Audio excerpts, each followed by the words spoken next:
اور آپ صلی اللہ علیہ وسلم نے اپنی مثال دیتے ہوئے فرمایا وَأَنَا خَيْرُكُمْ لِأَهْلِي، اور میں تمہارے میں سے سب سے اچھا ہوں اپنے گھر والوں کو. انا خیرکم لأہلی، اور تم سب کی نسبت میں اپنے گھر والوں کے لیے سب سے اچھا ہوں.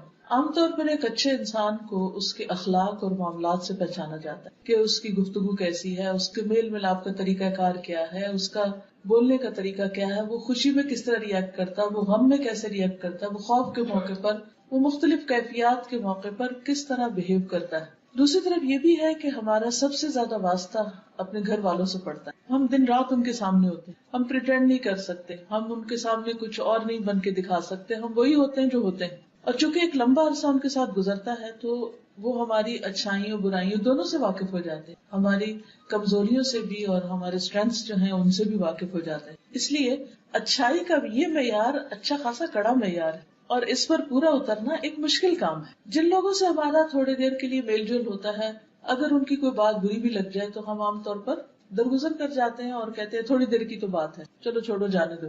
اگرچہ جب باتیں بری پختہ ہو جائیں تو وہاں بھی انسان کچھ نہ کچھ دوسرے کو تکلیف دے ہی دیتا ہے، لیکن خصوصی طور پر جب انسان کسی ایسے ماحول میں ہو کہ جہاں دن رات کا واسطہ ہے تو وہاں پر بہت ساری چیزیں برداشت کرنا بہت مشکل بھی ہو جاتا ہے. لیکن یہ ناممکن نہیں. اگر یہ ممکن نہ ہوتا تو نبی صلی اللہ علیہ وسلم یہ معیار نہ دیتے، یہ کرائیٹیریا نہ دیتے کہ کس طرح اپنے آپ کو پرکھو. حسن بصری کہتے ہیں کہ اللہ کے نزدیک پسندیدہ بندے وہ ہیں جو اپنے اہل و عیال کو سب سے زیادہ فائدہ پہنچانے والے ہیں. عموماً ہوتا یہ کہ جس کی طرف سے ہمیں تکلیف پہنچتی ہے پھر ہمیں اس کے ساتھ احسان کرنا بھی زیادہ مشکل لگتا ہے، اس کے ساتھ بھلائی کرنا بھی مشکل لگتا ہے. بڑی بڑی خیر و بھلائی تو کیا ہم ایک اسمائل پاس کرنا بھی اپنے لیے مشکل سمجھتے ہیں، جس سے گھر میں ناراضگی ہو، خصوصاً شوہر بیوی کے درمیان کے تعلقات. تو اس میں کتنا مشکل ہو جاتا ہے کہ اگر کوئی بات بری لگ گئی یا کسی بات پر ناراضگی ہو گئی تو پھر ہم دوبارہ جلدی سے اچھے ہو کر مسکراہٹ کا ہی صدقہ کر دیں. حالانکہ اگر اسی سے شروع کر لیں تو بہت سے معاملات آسان بھی ہو سکتے. اب یہ ہے کہ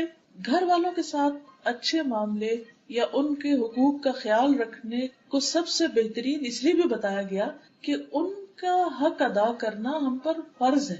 یعنی مرد پر فرض ہے کہ وہ اپنی بیوی کے نان نفقے کا خیال رکھے یا اس کو ایک پروٹیکشن فراہم کرے یا ایسا ماحول دے کہ جس میں وہ باعزت پرسکون زندگی بسر کر سکے. یہ شوہر کی ذمہ داریوں میں سے. اس لیے جب وہ اپنی یہ ذمہ داری پوری کرتا ہے تو اس کے لیے اجر بھی بڑھا ہے. ابن عباس کہتے ہیں کہ نبی صلی اللہ علیہ وسلم نے فرمایا تم میں سب سے بہتر وہ ہے جو اپنی بیویوں کے لیے اچھا ہے. ایک نہیں ایک سے زائد روایات ہیں کہ جس سے پتہ چلتا ہے کہ اچھائی کا معیار گھر والوں کے ساتھ اچھا ہونا ہے. اچھا ہونے کے لیے کیا کیا کرنا پڑتا ہے؟ اس میں سب سے پہلی چیز یہ ہے کہ شوہر اپنی بیوی سے محبت کرتا. محبت تو اللہ ہی دلوں میں ڈالتا ہے، لیکن کوشش بھی کرنی پڑتی. اس کوشش میں پہلی چیز یہ ہوتی ہے کہ انسان دوسرے کی اچھائیوں پر غور کرے. اس کی برائیاں، اس کی کمزوریاں اگرچہ سامنے ہوں لیکن پھر بھی ان سے آنکھ بند کر لے اور جو دوسرے کی خوبیاں ہیں ان کو سامنے رکھے تو ایک دم دل بہتر ہو جائے گا. دوسرے کے احسان کو یاد رکھے. اور پھر خصوصاً اس وقت چونکہ خواتین میرے سامنے ہیں تو اس میں شوہر کی محبت حاصل کرنے کے لیے مطالبہ یا شکوہ یا شکایتیں یا ناراضگی یا ایٹیٹیوڈ دکھانا یا موڈ آف کرنا یہ فائدہ نہیں دیتا. وہاں دل جیتنا پڑتا ہے. جہاں مرد پر لازم ہے کہ وہ اپنی بیوی سے محبت کرے، بیوی کے لیے بھی لازم ہے کہ وہ شوہر کو سب سے زیادہ امپورٹنس دے، سب سے زیادہ اہمیت دے، حتیٰ کہ شوہر کے معاملے میں والدین کی بات بھی نہ مانے. شوہر کا درجہ اتنا بڑا ہے. خرابی کہاں سے ہوتی؟ صرف ایک طرف سے نہیں ہوتی، دونوں طرف سے ہوتی. بعض اوقات ہم اپنے کسی دکھ درد کو لے کے بیٹھے ہوتے کہ ہمارا فلاں مطالبہ پورا نہیں ہوا یا ہم نے کہا تھا چیز لانے کے لیے کرنے کے لیے وغیرہ وغیرہ تو وہ نہیں ہماری بات مانی گئی، یا یہ ہے کہ ہماری بے عزتی کر دی گئی ہمارے پیرنٹس کے سامنے یا بہن بھائیوں کے سامنے، یا کوئی بھی شکایت ہو سکتی. شکایت کے 100 پہلو، یہ سب تو اپنی جگہ ہے. لیکن حقیقت یہ ہے اس کے باوجود ان چیزوں کو درگزر کر کے انسان اگر تھوڑی دیر کے لیے ان کو کنٹرول کر لے، جیسے شفا کے لیے کڑوی دوا بعض اوقات بہت ناگزیر ہو جاتی، اسی طرح باہمی تعلقات کو اچھا کرنے کے لیے ایسی باتوں کو پی جانا بہت فائدہ دیتا ہے. اس سے انسان کی قدر اور زیادہ بڑھ جاتی. اس لیے تالی دونوں ہاتھوں سے بجتی ہے، دونوں کو ہی ایک دوسرے کی قدر کی ضرورت ہے. لیکن شوہر اگر اس معاملے میں پہل کر لے کیونکہ وہ قوام ہے، اس نے گھر کا نظام درست کرنا ہے، تو معاملات جلد درست ہو سکتے، زیادہ بہتر ہو سکتے. اور پھر اس معاملے میں ہم دیکھتے ہیں کہ نبی صلی اللہ علیہ وسلم کا اسوہ حسنہ کیا ہے. عمرو بن العاص کہتے ہیں کہ میں نے نبی صلی اللہ علیہ وسلم سے دریافت کیا کہ آپ کو سب سے زیادہ محبت کس سے ہے؟ فرمایا عائشہ سے. سچ بولا آپ نے اور اس محبت کا اظہار بھی کیا. تو انہوں نے پھر پوچھا اچھا مردوں میں سے کس سے؟ تو آپ نے فرمایا اس کے والد سے. اس کے بعد انہوں نے مزید بھی پوچھا تو آخر میں وہ کہتے ہیں کہ اس سے اچھا تھا میں یہ سوال نہ ہی کرتا، کیونکہ آپ صلی اللہ علیہ وسلم نے تو اس معاملے میں بالکل جو درست بات تھی، جو اپنی درست فیلنگس تھی وہ بتائی. اچھا بعض اوقات ہم سب یہی کرتے ہیں کہ اگر کسی سے محبت ہو بھی تو ہم اس کو ظاہر نہیں کرتے یا اس کو بتاتے نہیں یا اس تک کنوے نہیں کرتے، جس کے نتیجے میں دوسرا شخص ساری زندگی بعض اوقات غلط فہمی کا شکار رہتا ہے. کچھ لوگوں پر یہ بہت بھاری ہوتا ہے کہ وہ اپنی زبان سے یا قلم سے یہ کہہ دیں کہ میں آپ سے محبت کرتا ہوں، حالانکہ اس میں کیا جاتا ہے، لیکن شاید اس وجہ سے بھی نہیں کہہ پاتے کہ ہوتی نہیں یا وہ آتی جاتی ہے. لیکن اس میں انسان کو ایکسپریسو ہونا بہت ضروری ہے، اور اپنے ایسے جذبات کا اظہار اگر انسان پبلکلی بھی کر دے تو کوئی حرج نہیں ہوتا، کیونکہ نبی صلی اللہ علیہ وسلم نے سب کے سامنے یہ بات فرمائی. حضرت عائشہ کہتی ہے کہ رسول اللہ صلی اللہ علیہ وسلم قبرستان بقیع سے واپس تشریف لائے تو میرے سر میں درد تھا. میں نے کہا ہائے میرا سر پھٹا جا رہا ہے. آپ نے فرمایا تمہارا نہیں بلکہ میرا سر پھٹا جا رہا ہے. پھر فرمایا عائشہ اگر تم مجھ سے پہلے فوت ہو گئی تو تمہیں کوئی نقصان نہ ہوگا، تمہارے سارے کام میں خود کروں گا، تمہیں غسل دوں گا، تمہیں کفن پہناؤں گا، تمہاری نماز جنازہ پڑھاؤں گا اور تمہیں خود دفن کروں گا. اب شدید درد تھا آپ کو، اور آپ کو معلوم ہے کہ نبی صلی اللہ علیہ وسلم کا درد دوسرے انسانوں کے مقابلے میں دگنا ہوتا تھا. اس درد کے عالم میں، اس تکلیف کے عالم میں، جبکہ حضرت عائشہ کو بھی تکلیف ہے، آپ کیا فرماتے ہیں؟ اپنے کیئر اینڈ کنسرن شو کرتے ہیں، کیونکہ جب انسان بیمار ہوتا ہے نا تو موت بہت یاد آتی. اور آپ بقیع سے واپس آ رہے تھے، قبرستان سے واپس آ رہے تھے، تو اس موقع پر حضرت عائشہ کو کس قدر تسلی دیتے کہ میں صرف دنیا میں نہیں بلکہ تمہارے فوت ہونے کے بعد بھی تمہارے سارے کام کروں گا اور خود کروں گا.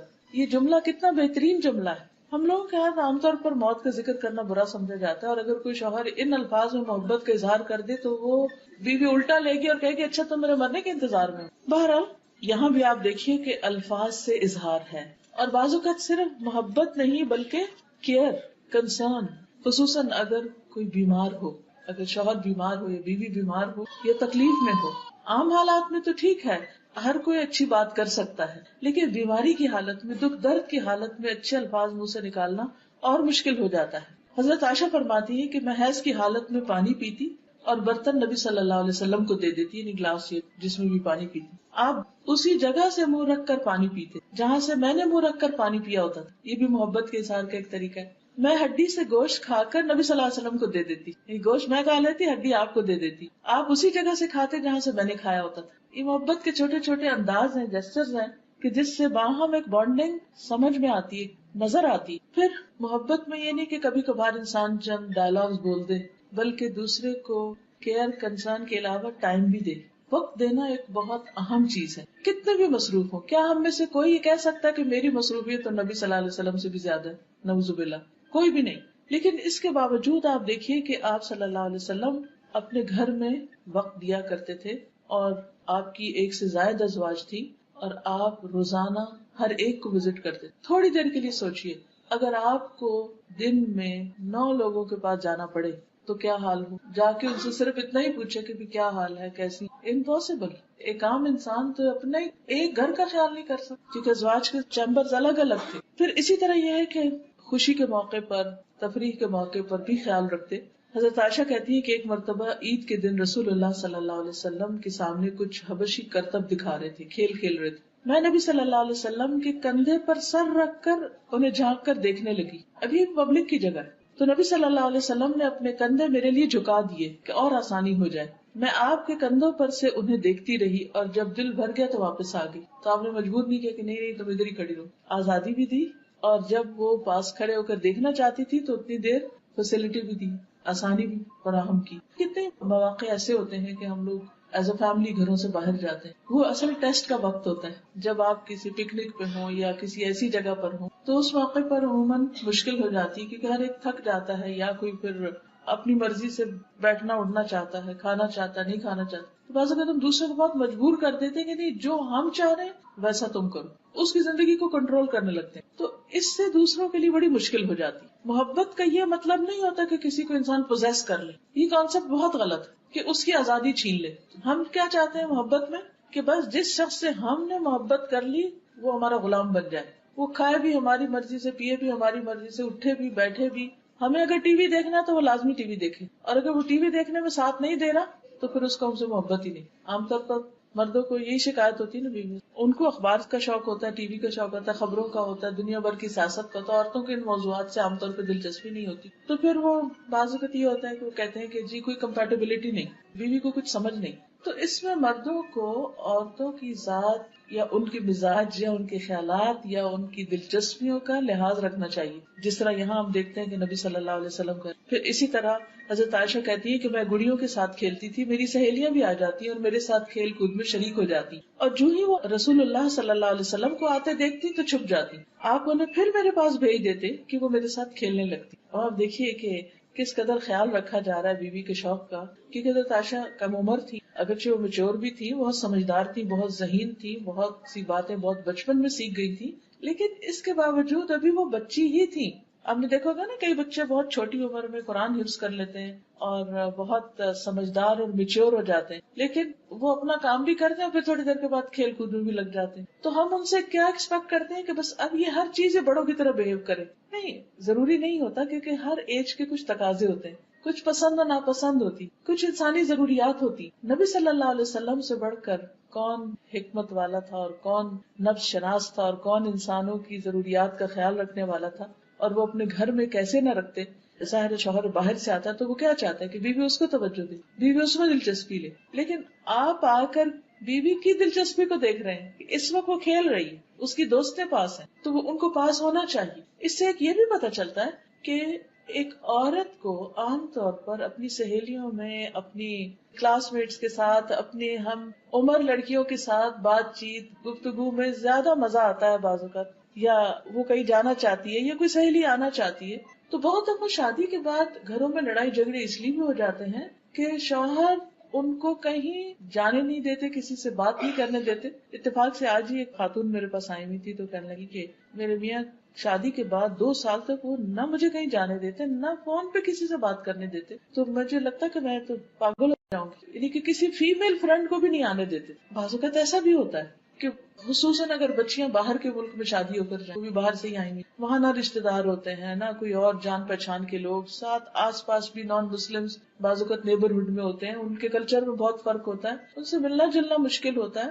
انسان کی فطرت میں ہے کہ وہ دوسروں کے ساتھ گھلے ملے، مل جل کے رہے، دوسروں کے ساتھ میل ملاقات اس کا رہے، کیونکہ مردوں کے لیے تو باہر بہت سا ایکسپوجر ہوتا ہے، اور کچھ نہیں تو 5 وقت اگر وہ مسجد نماز پڑھنے جاتے ہیں تو وہیں اپنی بہت سی باتیں شیئر کر لیتے ہیں. تو اسی طرح خواتین کو بھی ضرورت ہوتی ہے کہ وہ اپنی ہم جنس خواتین کے ساتھ گفتگو کریں، کیونکہ عموماً عورتیں زیادہ بولتی. بعض تحقیقات سے یہ بات پتہ چلتی کہ ایک عورت کو دن میں کم از کم 70,000 لفظ بولنے ہوتے جب جا کے اس کی سیٹسفیکشن ہوتی. اب جب تک وہ بول نہیں چکتی تو وہ چپ نہیں بیٹھ سکتی، اس سے بولنا ہے کسی. مرد عموماً خاموش طبع ہوتے ہیں، ایکسیپشنل کیسز الگ ہیں. اب جب مرد گھر میں آتے ہیں تو وہ تو بولتے نہیں ہیں، اب وہ سارے دن کے انتظار میں بیٹھی، شوہر گھر ہے، شوہر آئے گا، کھانا کھائے گا، وہ اخبار اٹھائے گا، سو جائے گا، اس کو تو اتنی باتیں نہیں آتی. اور اگر وہ باہر کی شیئر بھی کرے گا تو وہ بیوی کی دلچسپی کی نہیں.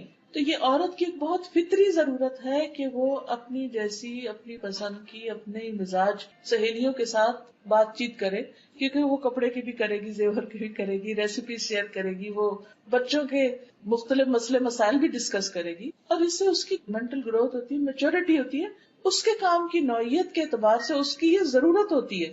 تو جو شوہر اپنی بیویوں کو ہر طرف سے بند کر لیتے ہیں، اپنے ہی کنٹرول میں رکھتے ہیں، حتیٰ کہ بعض اوقات ماں باپ سے بھی نہیں ملنے دیتے، یہاں تک بھی ظلم دیکھا گیا ہے، خاص روک دیا جاتا ہے کہ نہیں ماں باپ سے بھی نہیں ملنا. تو اب کیا ہوتا ہے، بیوی کا نروس بریک ڈاؤن ہوتا ہے، اس پہ فٹس پڑنے لگتے ہیں، وہ بیمار ہونے لگتی ہے، وہ ڈپریشن میں آنے لگتی ہے، اور اس سے اور معاملات خراب ہوتے ہیں. اس لیے ہر معاملے میں اعتدال ضروری ہے.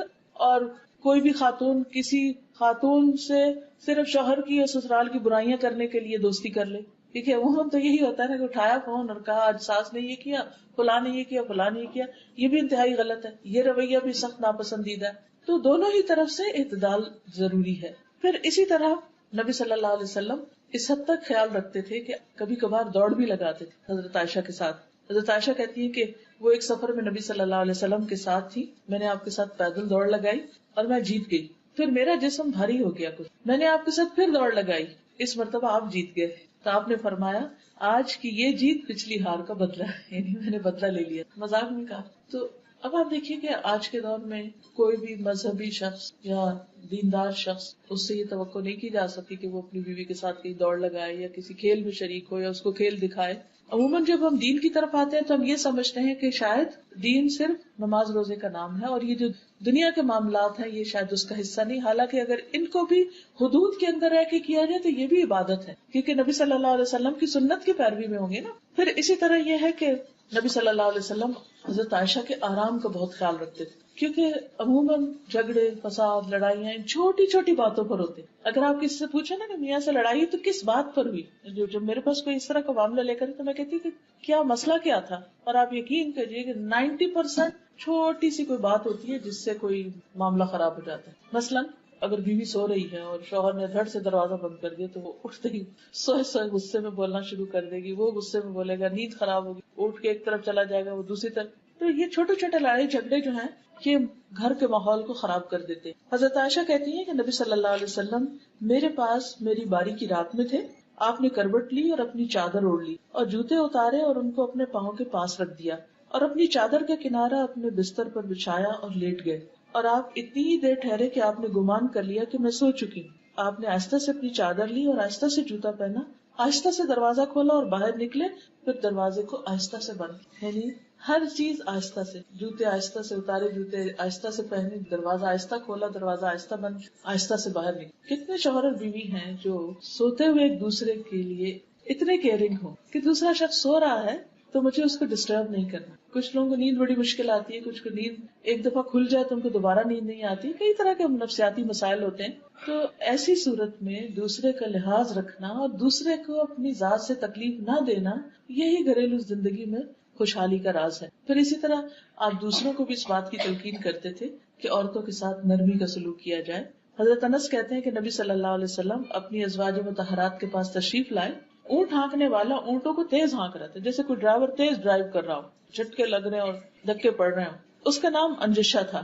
آپ نے فرمایا اے انجشا، تیری خرابی ہو، تم اونٹوں کو آہستہ آہستہ چلاؤ، نازک آبگینے سوار ہیں.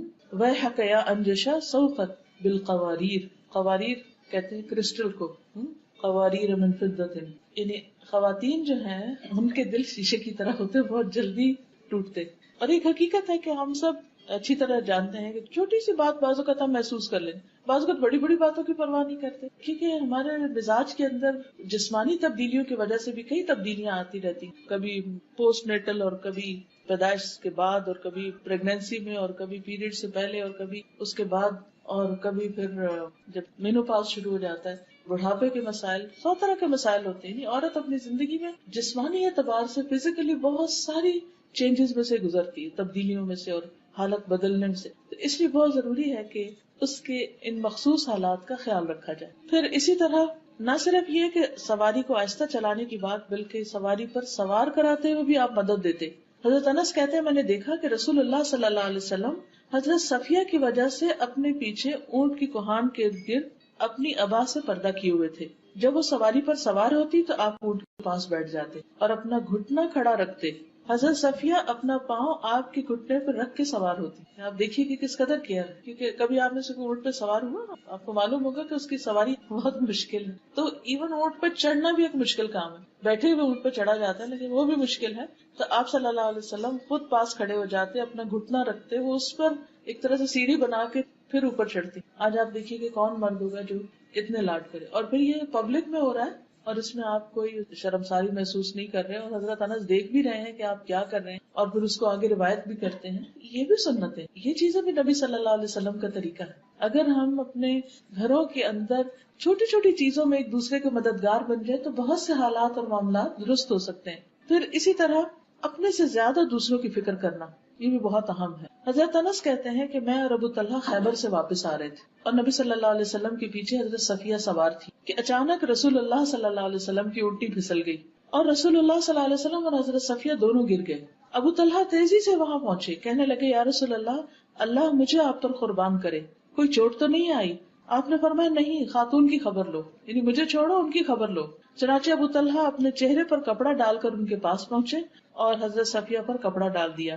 اس کے بعد سواری کو دوبارہ تیار کیا، پھر ہم سب سوار ہو گئے. پھر اسی طرح اہم مواقع پر آپ مشورہ بھی لیتے تھے، جیسے صلح حدیبیہ کے موقع پر حضرت ام سلمہ کے مشورے سے آپ نے اپنا احرام کھولا اور باقی صحابہ نے پھر آپ کو دیکھ کر احرام کھولا، کیونکہ آپ اس وقت بہت ڈسہارٹنڈ تھے کہ آپ نے جب لوگوں سے کہا کہ تم اب اپنے احرام کھول دو، ہم عمرے کے لیے نہیں جا سکتے، تو کوئی اپنی جگہ سے نہیں ہلا، کیونکہ کوئی ذہنی طور پہ تیار ہی نہیں تھا کہ اتنے 100 میل سے آئے ہیں ہم عمرہ کرنے اور عمرہ کیے بغیر ہم واپس کیسے جائیں. لیکن حضرت ام سلمہ کے پاس جب آپ نے جا کر لوگوں کے یہ طرز عمل بیان کیا تو انہوں نے مشورہ دیا کہ آپ شروع کر لیجئے، آپ کو دیکھ کے باقی بھی کر لیں گے، اور واقعی ایسا ہوا اور ایک بہت سنگین معاملہ جو تھا وہ آسان ہو گیا، حل ہو گیا. پھر اسی طرح یہ ہے کہ نبی صلی اللہ علیہ وسلم جب آخری عمر میں بیمار ہوتے ہیں تو اس بیماری میں بھی اپنی ازواج کا خیال رکھتے ہیں. ہشام اپنے والد عروہ سے روایت کرتے ہیں کہ رسول اللہ صلی اللہ علیہ وسلم اپنے مرض الموت میں بھی ازواج مطہرات کی باری کی پابندی کرتے تھے، البتہ یہ دریافت فرماتے کہ کل مجھے کہاں ٹھہرنا ہے، کل کو میں کہاں ہوں گا، کیونکہ آپ حضرت عائشہ کی باری کی خواہش مند تھے. حضرت عائشہ فرماتی ہیں کہ جب میرے یہاں قیام کا دن آیا تو آپ کو سکون ہو گیا، کیونکہ شاید اللہ کی طرف سے یہ حکم تھا کہ آپ وہیں پر ہی فوت ہوں گے اور وہیں پر دفنائے جائیں گے، اور پھر اللہ تعالیٰ نے ان کو یہ سعادت بخشنی تھی. بہرحال پھر اسی طرح یہ ہے کہ جب آپ بیمار تھے تو اس سے پہلے رات کو سوتے وقت کا جو عمل ہے کہ اپنے ہاتھوں پر تینوں کل پڑھ کر سارے جسم پر خود انسان دم کرے، ہم میں سے ہر ایک کو کرنا چاہیے، کیونکہ سوتے ہوئے انسان اپنے آپ سے بھی غافل، کوئی چیز آ کے کاٹ نہ جائے یا کوئی چیز آ کے نقصان نہ دے تو وہ ایک طرح سے پوری حفاظت ہو جاتی. تو جب نبی صلی اللہ علیہ وسلم بیمار ہوئے تو آپ حضرت عائشہ کو کہتے کہ وہ پڑھیں یا وہ آپ کے اوپر ہاتھ پھیریں. حضرت عائشہ کہتی ہیں کہ نبی صلی اللہ علیہ وسلم اپنے گھر کے بعض بیماروں پر یہ دعا پڑھ کر دم کرتے اور اپنا دانہ ہاتھ پھیرتے، اے اللہ لوگوں کے پالنے والے، تکلیف کو دور کر دے، اسے شفا دے، تو ہی شفا دینے والا ہے، تیری شفا کے سوا کوئی شفا نہیں، ایسی شفا کہ کسی قسم کی بیماری نہ رہ جائے. اب اس سے یہ پتہ چلتا ہے کہ آپ اپنے گھر والوں کے اوپر بیماری کے وقت میں ہاتھ پھیر کر دم کیا کرتے. اس کا کیا فائدہ ہے؟ کیونکہ جو بیمار ہوتا ہے وہ ایک طرح سے اپنے آپ کو تنہا محسوس کرتا ہے، تکلیف میں محسوس کرتا ہے، تو ہاتھ کا جو ٹچ ہے اور ہاتھ پھیرنا جو ہے اس کے اوپر، یہ اس کے لیے باعث تسکین ہوتا ہے. حضرت عائشہ ہی کہتی ہے کہ رسول اللہ صلی اللہ علیہ وسلم کے گھر والوں میں سے جب کوئی بیمار ہوتا تو آپ معوذات پڑھ کر اس پر پھونک مارتے. پھر اسی طرح آپ گھر والوں کے لیے دعا بھی کرتے.